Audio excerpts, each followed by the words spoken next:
ম্যাচে হেরে লজ্জার রেকর্ড গড়ল ভারত। প্রতিপক্ষ দল জিম্বাবুকে দুর্বল ভেবে এ কেমন পরিণতি।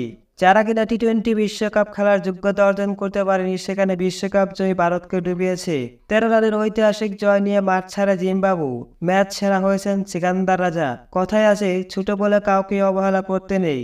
ভারতকে তারই জবাব দিলেন জিম্বাবুয়ে। জয়ের জন্য রানের লক্ষ্য ছিল কম। টানা 12 ম্যাচ জয়ের পর জিম্বাবুয়ের বিপক্ষে অল আউট হয়ে 13 রানের হারে লজ্জায় ভারত। 2016 সালের পর টি-20 ম্যাচে ভারতের সর্বনিম্ন রানের সংগ্রহ।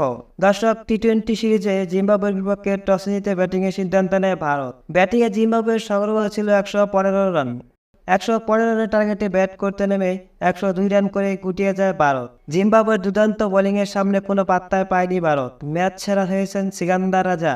বোলিংয়ে 25 রান দিয়ে 4 ওভারে তুলে নেয় 3টি উইকেট। বিশ্বকাপ জয়ের পর টি-20 সিরিজ খেলতে জিম্বাবুয়ের বিপক্ষে কেমন দল ঘোষণা করল ভারত।